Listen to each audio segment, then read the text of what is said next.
Ever found yourself trying to sound, well, smarter than you actually are? Today, we're going to get real honest about what's called intellectual posturing. That super fine line between actually sounding smart and, just trying way too hard.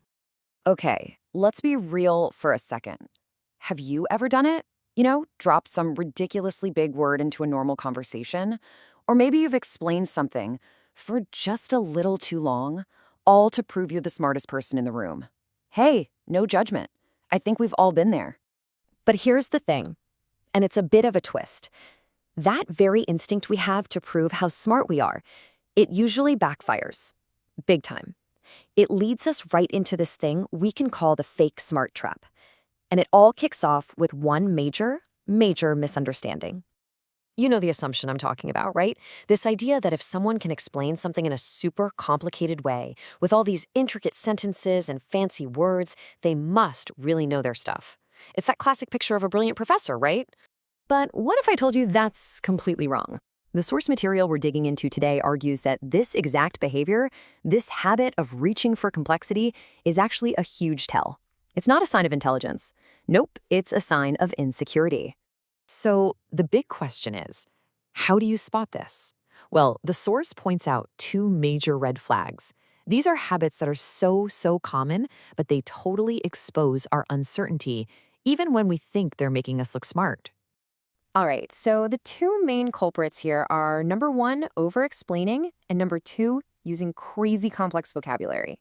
Now, these might look like the tools of a genius, but a lot of the time, they're just a mask.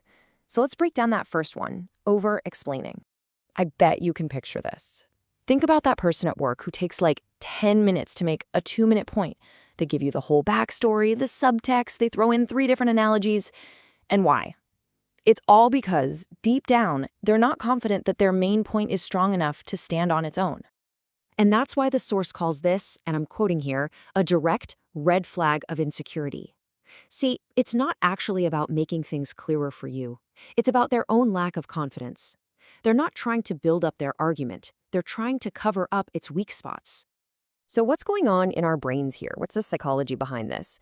Well, it turns out there's a specific cognitive bias that explains exactly why we fall into this trap of just talking way too much.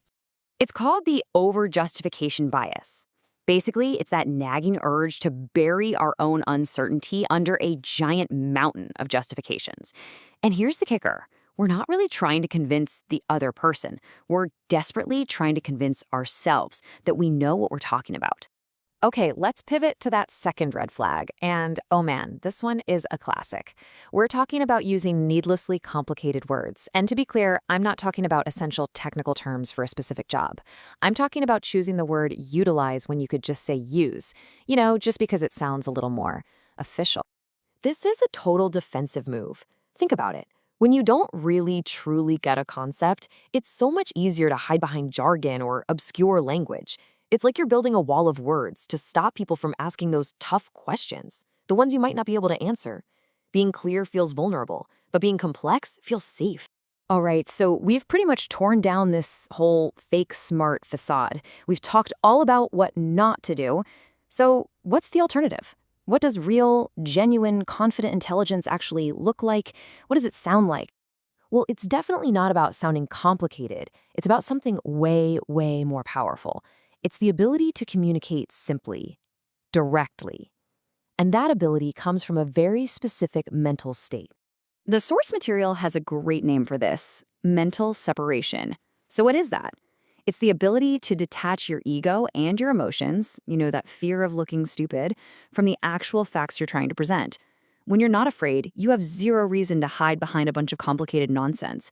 You can just be clear, be direct, and focus on the idea itself, not on how people see you.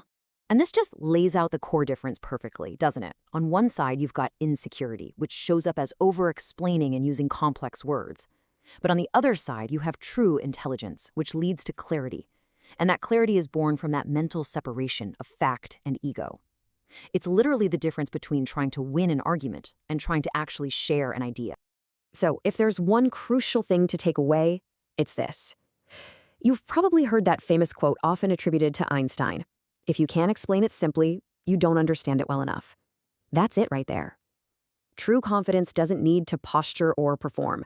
It's quiet, it's clear, it's direct, because it has absolutely nothing to prove. And that leaves us with one final thought to carry with you. The next time you're in a conversation, just take a second and really listen to your own words. Are they there to communicate an idea, or are they there to defend your ego?